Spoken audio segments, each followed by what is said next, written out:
લોકમત ન્યૂઝમાં આપનું સ્વાગત છે। ડભોઈ નગરપાલિકામાં 8 વર્ષ બાદ કોંગ્રેસ ફરી સત્તામાં વાપસ આવી છે।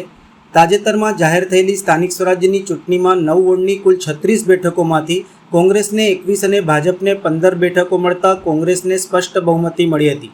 બહુમતીના આધારે આજે સેવા સદન ખાતે પ્રાંત અધિકારી રવિરાજસિંહ પરમારની અધ્યક્ષતામાં પ્રથમ સામાન્ય સભા યોજાઈ હતી। સભામાં કોંગ્રેસ તરફથી વોર્ડ નંબર 4 માંથી વિજેતા બનેલા બક્ષીપંચ મહિલા ઉમેદવાર પુષ્પાબેન સતીશભાઈ રાવલની પ્રમુખ તરીકે અને નૂર મોહમ્મદ મહુડાવાળાની ઉપપ્રમુખ તરીકે વરણી કરવામાં આવી હતી। જ્યારે ભાજપ તરફથી પ્રમુખ પદ માટે હર્ષાબેન હેમંતકુમાર ચૌહાણ ઉમેદવાર તરીકે મેદાનમાં હતા। કોંગ્રેસ પાસે બહુમતી હોવાના કારણે પુષ્પાબેન રાવલને 20 મત મળતા તેઓ પ્રમુખ તરીકે નિયુક્ત થયા હતા। આગામી 2.5 વર્ષ સુધી કોંગ્રેસની નવી બોડી ડભોઈ નગરપાલિકાનું સંચાલન કરશે। ડભોઈ નગરપાલિકામાં 8 વર્ષ બાદ કોંગ્રેસ ફરી સત્તા પ્રાપ્ત કરી છે। અગાઉ કોંગ્રેસનું બોર્ડ તૂટી જતાં ભાજપ સત્તામાં આવ્યું હતું, પરંતુ આ વખતની સ્થાનિક સ્વરાજ્યની ચૂંટણીમાં કોંગ્રેસને સ્પષ્ટ બહુમતી મળી હતી। કુલ 36 બેઠકોમાંથી કોંગ્રેસને 21 અને ભાજપને 15 બેઠકો મળતા આજે યોજાયેલી પ્રથમ સામાન્ય સભા મહત્વપૂર્ણ બની હતી।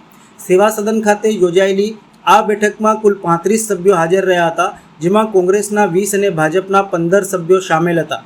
પ્રમુખ પદ માટે કોંગ્રેસ તરફથી પુષ્પાબેન સતીશભાઈ રાવલ અને ભાજપ તરફથી હર્ષાબેન હેમંતકુમાર ચૌહાણ વચ્ચે મુકાબલો થયો હતો।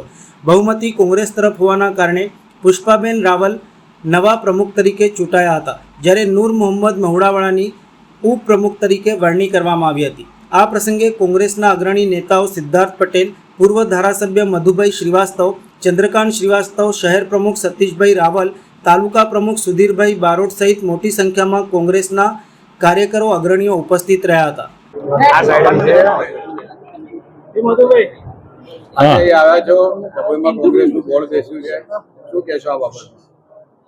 આજે ડભોઈમાં નગરપાલિકાનો પ્રમુખની ચૂંટણી દરમિયાન મને આમંત્રિત કરેલા એના પ્રમુખે કે આપ હાજરી આપજો, એટલે હાજરી આપીને શાંતિપૂર્વક મતદાન થયું અને શાંતિપૂર્વક પ્રમુખની ચૂંટણી થઈ। અને હું તો બધા જેટલા ચૂંટાયેલા પ્રતિનિધિઓ છે નગરપાલિકાના, એમને બધાને એટલી જ વિનંતી કરું કે ડભોઈનો વિકાસ સારી રીતે કરજો, બધા મળીને કરજો અને જે લોકોને તકલીફ છે તકલીફ દૂર કરતા રહેજો।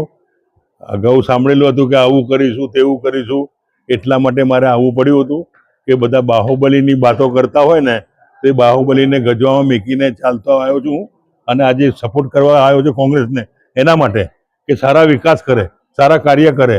અને કોઈ કીધું હતું કે અમે ઉચકીને લઈ જઈશું ને એ કરીશું, એના માટે અમારે હાજરી આપવી પડી। અને કોને કીધું એટલે તમારા અહીંના ચૂંટાયેલા પ્રતિનિધિ, મારું નામ નહીં કેવું, સમજી જાઓ। જેને મેં હરાયો, એને જીતાયો, એને કહું છું। જે વ્યક્તિ બહુ ઘોડા પર ફરતો હોય ને, ઘોડા પર લાયક નહીં ભાઈ। હું તો મોઢે કિનારે વ્યક્તિ છું, સવાલ આવતો નથી। આ તો શાંતિપૂર્વક ચૂંટણી પતી ગઈ, બહુ સારું છે।